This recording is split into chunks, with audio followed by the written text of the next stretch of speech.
Sadhguru, on his third visit to Houston, needs no introduction to most of you. He's a living master, a mystic who speaks from experience, not belonging to any particular sect or group. But today, I think we have an opportunity to hear from him something which is different. Yoga came to America in the last decade of the 19th century or so. That was a time when Swami Vivekananda came here, and a unique series of lectures that he gave, and a book that came out of it was titled Raja Yoga. Unfortunately, America's love affair with Hatha Yoga meant that Raja Yoga receded into the background. So I hope and we look forward to Sadhguru talking about the transformative potential of yoga going beyond Hatha Yoga. I leave it to Sadhguru to address us. Thank you very much, sir, for accepting our invitation.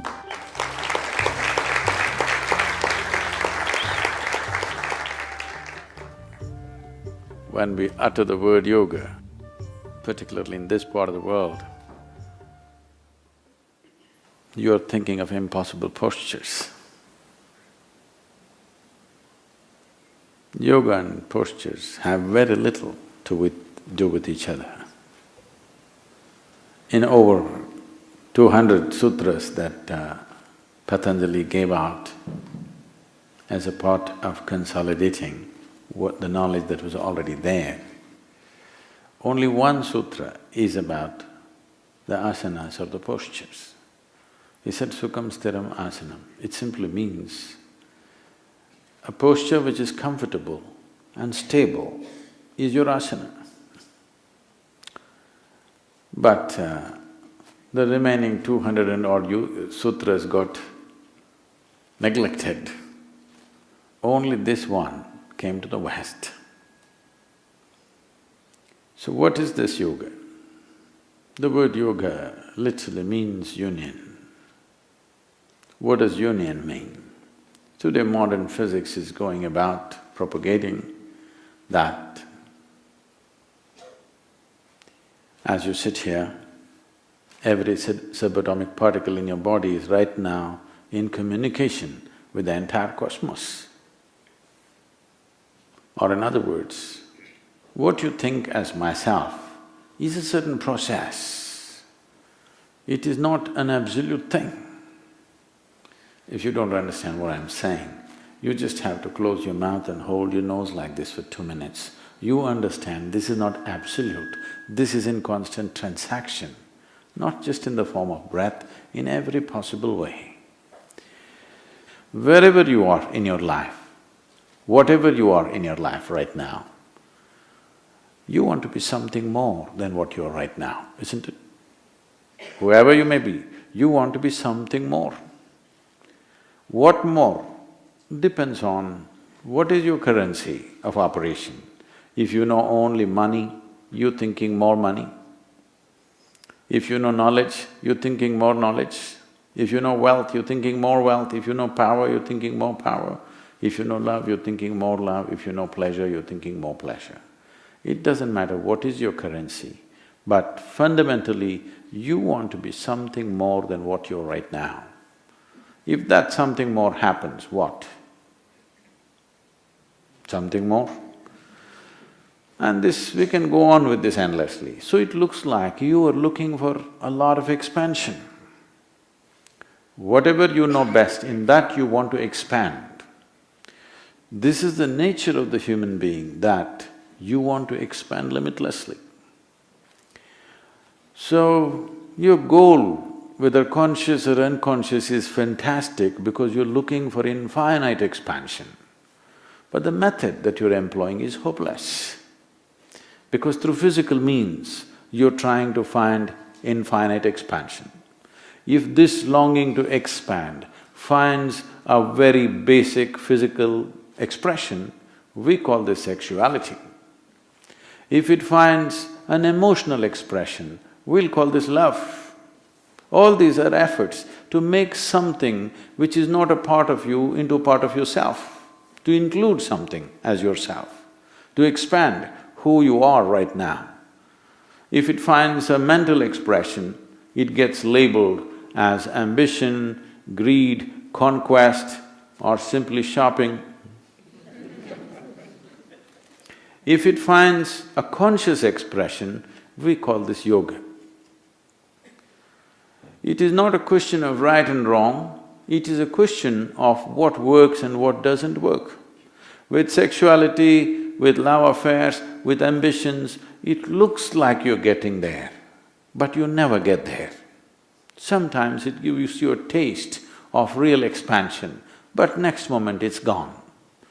Only if this finds a conscious expression, then this becomes a fulfilling process. This is called yoga. So, if you employ your physical body and approach your ultimate nature, we call this karma yoga, which means yoga of action. If you use your intelligence and try to get your ultimate nature, then we call this gnana yoga, yoga of intelligence. If you use your emotion and try to reach your ultimate nature, we call this bhakti yoga, yoga of devotion or yoga of emotion. If you transform your inner energies and try to reach your ultimate nature, then we call this kriya yoga, yoga of transforming energies. These are the only four things you can do, no matter what you believe in or what you don't believe in, because you can use either your body or your mind or your emotion or your energy, because this is all you have. You cannot use something that you don't have, isn't it? I'm saying this to you because there are so many concepts in your head. You cannot use concepts, you can debate about your concepts. You can't use a concept, you can only use what's on your hand. You cannot use something which is not at hand. Body, mind, emotion, energy, these are the only four things at hand.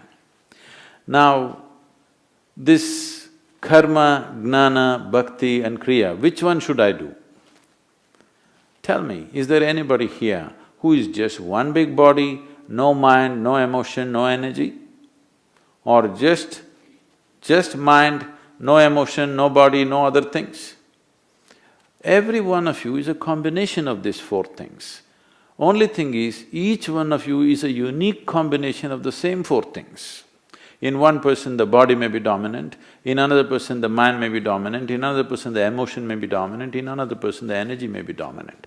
Each person, you yourself as an individual person, at different times of your life, different dimensions or different proportions are happening. Why at different times of your life? Different times of the day, different aspects are dominant. Yes or no? Have you noticed this? At a certain time, body may be dominant, at another time intelligence is dominant, another time emotion is dominant. So you need to have a combination of these four things. Now, the reason why there has been such a significant stress on a live guru or someone who understands this, not in terms of theory, not in terms of learning, but in a deep sense of knowing, is so that the right concoction is mixed for you. The yoga that I give to this person, if I give it to this person, it will not work, because they are a unique combination of these four ingredients in a certain way. But right now, each one of these things have become separate schools. We don't know whether you will become the richest man in the world or not, whether you will become the most beautiful woman in the world or not, whether you will climb Mount Everest or not, or whether you will race faster than Mr. Bolt or not. But your experience of life on this planet should be pleasant at least.